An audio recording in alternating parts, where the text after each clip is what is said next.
All right, welcome back to the Big Snap podcast. It is November 4th, so that means we're in a new month. So today we're going to be breaking down the season pass and the first of 4 spotlight weeks this month. We will be focusing, as always, on the new cards.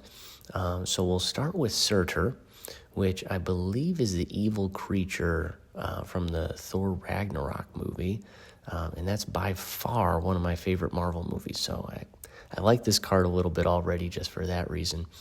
But thoughts on this card. So I'll start with a couple observations. My goal is to be brief, so leave me a comment if I leave out anything important. And as always, I'm not going to read the description. So first observation here, 3/5 is a nice power for a 3-cost card that can gain more power. And then the second thing is that this doesn't gain 1 or 2 power every time you play a 10 power card, but 3. And I think we've seen the value of cards like this. I'm specifically thinking of Thena, but really there's value right there off the top. In terms of synergies, I really think the appeal here is that any deck with a 10 plus power card can fit this card in and it can work, right? 3/8 is a pretty good stat line. And then, of course, the obvious pairing here is with a card like Scar, right? That kind of deck already runs 3 10 power cards plus Scar. So I think that makes Surtur obviously a really good fit there and can get you to some pretty high power. The strength of this card, I think, pure power, right? That's the reality of a card that's 3/5 and can get to 3/8 with just 1 buff. It can also be a card, I was thinking, this also can be a card that sits in a locked location or a locked lane and just continues to gain power, right? Something that where, you can't play cards here after turn 4 or something like that. So that adds value as well. I think the weakness is that, as I understand this card, it needs to be played down on the board in order for you to be able to add the power. So meaning it's only worth 5 power if you play it on turn 6, right? Unlike Sebastian Shaw or an ongoing card which would continue to gain power in your hand or even in your deck, right? So the definite drawback here is that it feels like, to be worth it completely, it really needs to be played on turn 3. But again, as always, let me know what you think. Going to move on to Frigga, which is the other new card. This is the one that's going to be in the spotlight cache. So observations here, 3/3. It's a pretty modest stat line. Same as a lot of very popular disruption cards. So I think that might hint at what the developers think the value is of this card. And then copying happens retroactively. So unlike Nico, you can't play this card the turn before. You have to play it the turn after. And that being said, let's move on to the synergies. This is definitely the longer part here. Really any card that permanently gains power when it's played, like Cassandra Nova or Sage or Venom, right? These are the biggest synergies for this card. I think it would also work well in any kind of buff deck like Agent Venom, or could work really well with Anti-Venom. It also has at least one location, I'm thinking of the Raft, which would be really good to get, right? That free 6-cost card. But really, I'd say any card that can get a decreased cost or a permanent power increase. So Mockingbird, for example, would work really well. Hulkbuster, I think, is maybe the best card that I haven't heard mentioned, because it merges with the card and then presumably you'd get a copy of whatever buffed card it merged with. So I really think that's maybe one of the more sleeper options there with Frigga.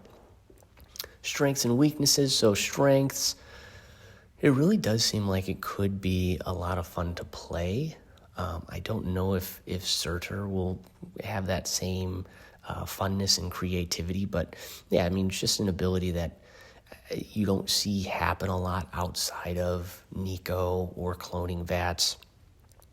So when you get the condition that you want, it can be a very fun, very powerful card. It can also get you another copy of a card that's specifically valuable to whatever matchup you're playing, right? I mean, think about the times where maybe the board had a Cosmo on it, and then one of the locations was also, didn't allow for on-reveal abilities, right? That would be very detrimental, but you could control whether or not to play that second Cosmo or whatever other disruption card you might have. Weakness-wise, I think cost. I think the ability definitely merits it not being a card with a lot of power, so the 3 power makes sense to me. However, the 3 cost, I think, is a big drawback. Unless you're using this on one of your early 1 or 2 cost cards, you really have to wait to play it, and then you need another turn in order to play the card you copied. So I think it really is clunky in that way, but hopefully I'm wrong. Hopefully that doesn't really hurt the synergies too bad, and this card can be really good. Personally, I would have loved if this was an activate card. I think the ability goes perfectly with activate, and what it would do, it allows you to play it on turn 3, and then you just wait for your best card to come out, right? If you can buff Iron Man to be a 5/4 with Agent Venom or something like that, you can play Iron Man turn 5, have it activated just before you played Iron Man, get another one for turn 6. But maybe that would be too strong. Maybe that's why they didn't do it. The other 2 cards this week in the spotlight that are the returning cards are Copycat and Red Guardian. I really think that those 2 cards being in the cache makes it the strongest of this month. So my recommendation is, if you have the resources, you should spend your keys this week if you're missing these cards, right? Personally, as a newer player, I don't have either of these cards, so I'll definitely be cashing in. But my thoughts is, right, if this was a worse week, I don't know that I would specifically go after Frigga. I think I'd be more on the fence about the new card, but given the returning cards, I think it's pretty strong. As for the season pass card, Surtur definitely feels like it could be very strong, even if you don't have a lot of Series 5 cards, because if you have a good amount of Series 3 cards, the odds is you'll have some of those cards that'll make it work. If you got Scar a few weeks ago, like I did, then I think it's definitely worth considering paying the money for the season pass. So I don't know if I'll get Surtur. I'll probably be more of a game time decision with that. It's kind of how I do it. It's how I've done it every time, except for with Agent Venom. So maybe it's not always smart, but, more often than not, I think I end up saying, no, I'm not going to get the card, but we'll see. Speaking of we'll see what you guys leave in terms of the comments and thoughts and feedback.